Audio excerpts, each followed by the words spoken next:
How to earn with Pancakeswap.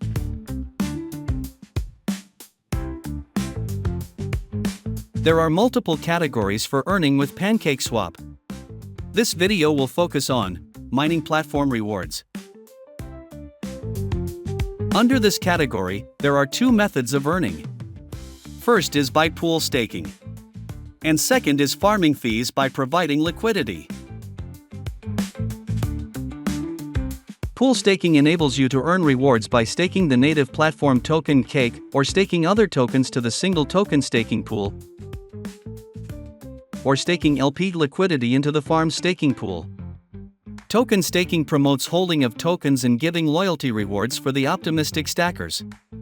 Same as for the LP providers who created and staked their LP on the platform, they are rewarded with platform allocated token emissions in addition to the fees generated by the token liquidity pair.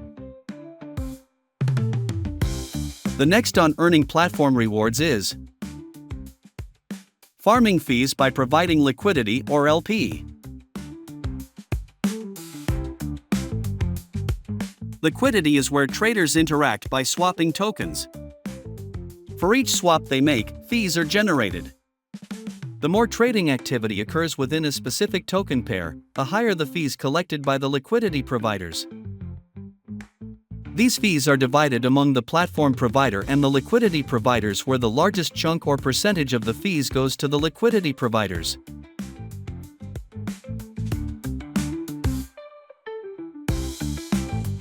That's the first segment of how to earn with Pancakeswap. In next videos we will discuss more the other ways you can earn. Thanks for watching. Follow and subscribe for more.